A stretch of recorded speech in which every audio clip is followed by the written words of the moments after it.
Good morning everybody बच्चों, मैं बबीता सिन्हा आज आप लोगों को क्लास 10th के बच्चे को क्षितिज से आपका अभ्यास 3 से पद नंबर 2 पढ़ाने जा रही हूँ। बच्चों, जैसा कि आप जानते हैं कि इस पाठ में कवि देव जो हैं क्या किए हैं कि पहले पद में श्री कृष्ण के बाल रूप का वर्णन किए हैं और दूसरे पद में वे बसंत ऋतु के बाल रूप का वर्णन किए हैं। मैं सबसे पहले आप लोगों को थोड़ा पूरे कविता का अर्थ समझा दे रही हूँ ताकि आपको समझने में बिल्कुल आसानी होगा। जो इस प्रकार है कि कवि की नज़र में बसंत ऋतु जो है वह बालक के समान है। आपके घर में, जिसके भी घर में छोटे छोटे बच्चे होंगे, आप जानते होंगे छोटे छोटे बच्चे को के लिए क्या किया जाता है, विशेष रूप से तैयारी किया जाता है। उसका पलना अलग होता है, बिस्तर अलग होता है, बिल्कुल मुलायम मुलायम गद्देदार छोटी छोटी बिस्तर होती है, छोटे छोटे नाजुक बच्चे होते हैं, उनकी लंगोटी होती है, उनकी झबला होती है। झबला कहा जाता है कि आगे से खुला हुआ जो कपड़ा होता है जो छोटे छोटे बच्चे को पहनाया जाता है ताकि छोटे छोटे बच्चे के हाथ पैर बिल्कुल मुलायम मुलायम होते हैं, वे मुड़े नहीं। तो यहाँ पे कवि कह रहे हैं कि प्रकृति जो है जान गई है कि बालक बसंत बिल्कुल सुकोमल है और उनका बाल रूप है। तो प्रकृति किस किस प्रकार से बालक बसंत का क्या कर रही है, तैयारी कर रही है। बड़ा ही बेटा देव कवि आपके मनमोहक रूप में इसका वसंत ऋतु का बाल रूप का वर्णन किए हैं। उनके नजर में वसंत ऋतु क्या है, बालक है और प्रकृति अपने बालक के लिए किस प्रकार की तैयारी की है। जो कविता है इस प्रकार है। डार द्रुम पालना। देखिए बेटा, द्रुम कहा जाता है पेड़ को और पालना कहा जाता है पलना को। जो बच्चे का सुलाने वाला झूला होता है ना, उसी को कहा जाता है। तो कवि कह रहे हैं कि प्रकृति जो है जब जान गई है कि बालक बसंत आ रहे हैं तो वो क्या की है कि अपने डाली को क्या की है कि पलना के रूप में बिल्कुल झुका दी है। उसके बाद आगे देखिए, बिछौना 9 पल्लव की, और उस डाल पे वे बालक बसंत के लिए बिस्तर लगा दी है। किस चीज का बिस्तर लगा दी है? नए नए पत्तों का बिस्तर वो लगा दी है। बिल्कुल नए नए सुकोमल सुकोमल पत्ते निकल गए हैं। पूरे पेड़ की डालियां जो है पत्तों से भर गई है। कहीं भी पेड़ की डालियां जो है नहीं दिखाई दे रही है और वो बिल्कुल झुक गई है। तो वही कवि कह रहे हैं कि पेड़ की डालियां जो है पालने के समान है और उस पे कोमल कोमल पत्ते जो हैं बिछौना के समान बिछ गए हैं। सुमन झिंगोला सोहे तन। अब सुमन का अर्थ क्या होता है? फूल, और झिंगोला का अर्थ क्या होता है? झबला, और सोहे में सुंदर लग रहा है, तन में शरीर पे। तो बालक बसंत के शरीर पे फूल रूपी झबला क्या हो रही है? सुशोभित हो रही है। बसंत ऋतु के आने पर चारों तरफ फूलों की क्या हो जाती है? बिल्कुल खिल जाते हैं फूल, चारों तरफ फूल ही फूल दिखाई दे रहे हैं। तो यहाँ पे कवि देव कह रहे हैं कि फूल रूपी क्या है कि झबला से बालक बसंत का शरीर क्या हो रहा है? सुशोभित हो रहा है।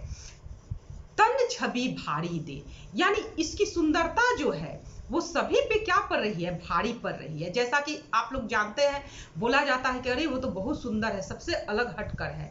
तो वही कवि कह रहे हैं कि बसंत ऋतु की छटा तो चारों तरफ अनोखी है, लेकिन जब बालक बसंत जो है अपने शरीर पे फूल रूपी झबला पहने हैं तो इसकी सुंदरता जो है सबसे अलग हटकर है।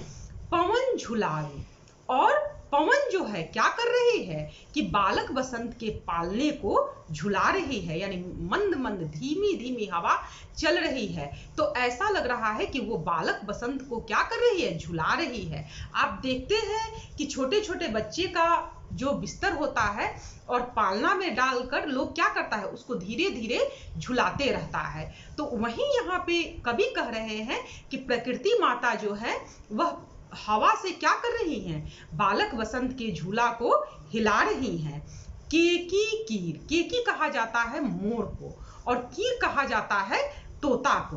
बतरावे देव, बतरावे का अर्थ होता है बतियाना, बातचीत करना। तो ये मोर जो है के कर कर, तोता जो है टेटे टेटे कर रहा है। ऐसा लग रहा है कि ये मोर और तोता जो है वह बालक बसंत से क्या कर रहे हैं, बातचीत कर रहे हैं। आप ध्यान देते हैं कि बच्चे छोटे होते हैं तो कोई भी जब पास से गुजरता है यानी उसके पास जाता है तो ऐसे बोलता है क्या हाल है, कैसे हो। बच्चा कुछ रिप्लाई नहीं देता है, मुस्कुराता है, लेकिन ऐसा बच्चे को फीलिंग होता है, अनुभव होता है कि मुझे कोई महत्व दे रहा है, और उनको भी बोलने के लिए वे क्या होते हैं, प्रेरित होते हैं। तो वही कवि यहाँ पे कह रहे हैं कि जिस प्रकार छोटे बच्चे से लोग क्या करते हैं, हमेशा बातचीत करते रहते हैं, ठीक उसी प्रकार प्रकृति जो है मोर और तोता क्या कर रहे हैं, चारों तरफ के टे टे बोल रहे हैं। ऐसा लग रहा है कि वे बालक बसंत से क्या कर रहे हैं, बातचीत कर रहे हैं। कोकिल हलावे हुलसावे, कोकिल हलावे हुलसावे, यहाँ पे क्या दे रहा है, हलावे का अर्थ होता है हिलाती है, हलसावे मीन्स प्रसन्न करती है। कोयल जो है अपना पंचम राग छेड़ कर क्या कर रही है, बालक बसंत को हिला रही है, उसको प्रसन्न कर रही है। आप देखते हैं छोटे छोटे बच्चे जो होते हैं उनको क्या किया जाता है, हिलाया जाता है, कंधे पे हिलाया जाता है, हाथ में हिलाया जाता है, झूला पे हिलाया जाता है कि बच्चे क्या हो, प्रसन्न हो जाए। तो वहीं पे कवि देव कह रहे हैं कि कोयल जो है वह क्या कर रही है, बालक बसंत को हिला रही है, उसको प्रसन्न कर रही है। कर ताड़ी दे यानी ताली बजा बजा कर, ताली का अर्थ क्या होता है, ताली बजाना। आप देखते हैं छोटे छोटे बच्चे को कैसे लोग ताली बजा बजा कर आकर्षित करते हैं, क्या हाल है, क्या कर रहे हो, ऐसे लोग ताली बजाता है। तो ठीक उसी प्रकार कोयल जो है अपने पंचम राग से ऐसा लग रहा है कि ताली बजा बजा कर हिला रही है बालक बसंत को, उसको प्रसन्न कर रही है। पुरित पराग सो उतारो, करे राई नून। अब ध्यान दीजिए इस वाक्य पे, करे राई नून। राई और नून मीन्स होता है नमक, यानी छोटे छोटे बच्चे बिल्कुल सुकुवार होते हैं, कोमल होते हैं, नाजुक होते हैं।